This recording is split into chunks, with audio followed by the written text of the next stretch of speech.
دستها رو قطع می‌کنیم، ما اینها را اعدام کردیم.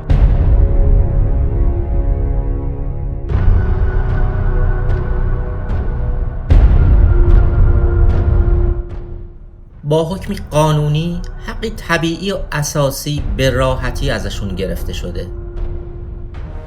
136 نفر، 134 مرد و 2 زن تنها در 6 ماه نخست سال 99 امسال و بیش از 8000 جان شیرین گرفته شده 2 دهه گذشته. حدود 3800 دختر و پسر در تابستان گرم 67.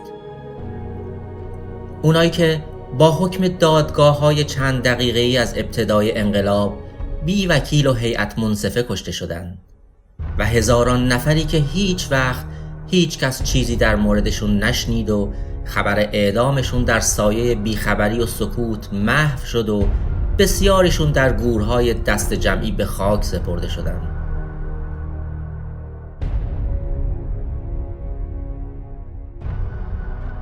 اعدامی هایی که در میونشون ورای هر عقیده و ایدئولوژی استعدادهای درخشانی به چشم می‌خوردن، چه در زمینه علم و فرهنگ چه هنر و ورزش که میتونستن جزو افتخارات سرزمینشون باشن.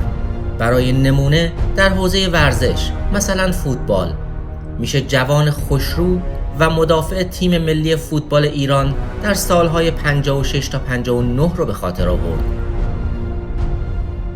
حبیب خبیری در باشگاه هما توپ میزد و در 18 بازی ملی 2 گل به ثبت رسونده بود که یکی شادی پیروزی در مسابقه فینال قهرمانی جوانان آسیا در سال 1975 رو برای ایران به ارمغان آورد و دومی چون از 25 متری وارد دروازه کویت شد و تیم ایران رو پیروز میدان کرد، برای همیشه در خاطر عاشقای این ورزش جا گرفت. روی سره طرفدار نمیرسه و بلافاصله شوت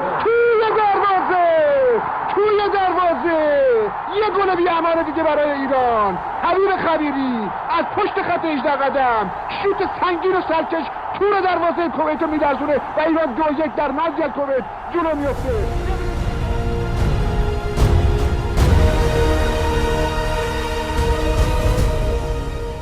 نفر بعد مهشید رزاقی، مدافع تیم فوتبال امید ایران و باشگاه هما بین سالهای 56 تا 58.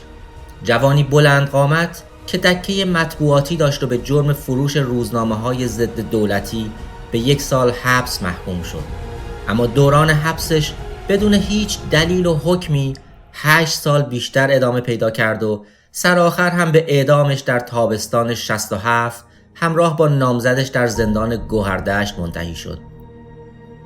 یا علاءالدین اطرتی کوشالی که در محافل ورزشی به اسم حمید شناخته میشد، فوتبالیست تیم‌های ملوان بندر انزلی، دارایی و پرسپولیس تهران و عضو تیم منتخب فوتبال ایران که در جنگل‌های شمال کشور در دیماه 60 به جوخه اعدام سپرده شد. یا بهمن راد مریخی، حسن جهانگیری، ابراهیم هوشمند و مهرداد بیگلری، فوتبالیستای دیگه‌ای که یکی یکی به جوخه اعدام سپرده شدند. نفر بعد دختری بود بلند قامت و خوشخنده به نام فروزان عبدی، آخرین کاپیتان تیم ملی والیبال زنان ایران در دوران پهلوی و عضو تیم پاس. فروزان پس از 30 خرداد 60 در حالی که دانشجوی سال آخر رشته تربیت بدنی بود، به جرم هواداری یکی از احزاب مخالف جمهوری اسلامی بازداشت و مثل اغلب موارد مشابه با اینکه به 5 سال حبس محکوم شده بود، 7 سال در زندان محبوس موند و نهایتاً هم اعدام شد. هوشنگ منتظرالظهور یکی دیگه از جوانای ورزشکاری بود که در وزن 82 کیلویی مسابقات کشتی فرنگی به مقام قهرمانی کشور رسید و به همراه تیم ملی ایران در بازی‌های المپیک 1976 مونترال شرکت کرد، اما در دهه 60 در زندان اصفهان به جوخه اعدام سپرده شد. یا علی شبانی، کشتیگیر عضو تیم دیهیم. نازنین عظیمزاده هم جوانترین عضو تیم ملی ژیمناستیک زنان ایران در المپیک 1974 تهران و عضو کاروان ایران در بازی‌های دانش آموزان جهان در سال 1976 پاریس بود که در سن 19 سالگی به جرم هواداری از یکی از احزاب مخالف جمهوری اسلامی به دار آویخته شد. مهدی زابلی عضو تیم وزنه‌برداری دانش آموزان ایران در سن 15 سالگی به اتهام هواداری از احزاب مخالف جمهوری اسلامی تیرباران شد. یا صمد منتظری وزنه‌بردار دیگه‌ای که در 21 سالگی جوخه اعدام به زندگیش پایان داد. جواد نصیری ورزشکار ملی پوش دیگه‌ای بود از تیم شمشیربازی ایران که در روزهای گرم تابستان 67 زندگیش با چوبه دار به انتها رسید.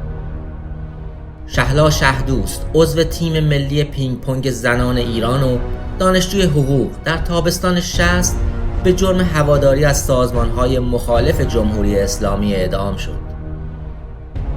قطعاً در دهه 60 چون تعداد اعدامی‌های یک گروه سیاسی به نسبت بقیه احزاب بیشتره، ورزشکارای بیشتری هم از هوادارای این گروه کشته شدند.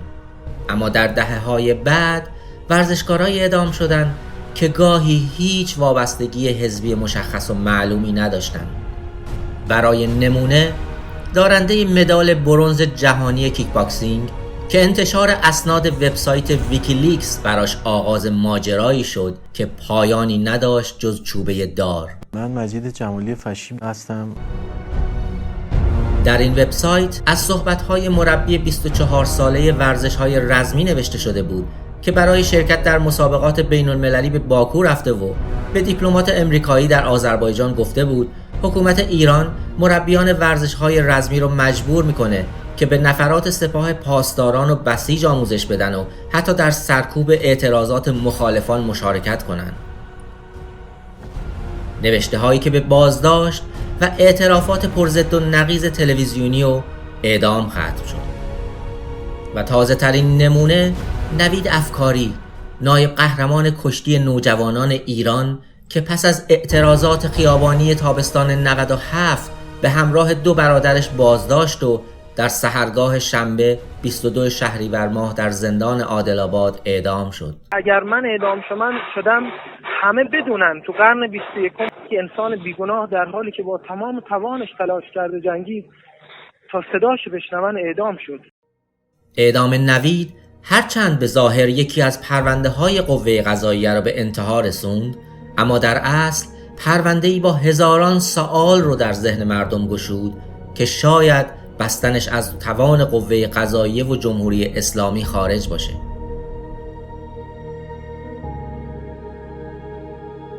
اما این انتهای این داستان پردرد نیست و حکم اعدام جوان ورزشکار دیگه‌ای در همین روزا به تایید دیوان عالی کشور رسید. این یعنی علی مطیری بوکسور اهوازی که حالا در زندان شیبانیه محبوسه هم امکان داره به چوبه دار سپرده بشه. جوانایی که هر کدوم به تنهایی سرمایه یک ملتن و میتونن برای سرزمینشون افتخار بیافرینن، اما به جای سکوهای قهرمانی مجبورشون میکنن روی چارپایه‌های دار بایستن. اگر من بیگناه اعدام شدم عقل و منطق حکم میکنه که این اولین قربانی بی‌عدالتی این بیدادگاه به اصطلاح عدالت محور نبوده. تنها قدرتی که ما داریم انرژی و صدای انسان‌های آزادیخواه و ظلم‌ستیزه. رویش سبز مام ایران، ریسمان.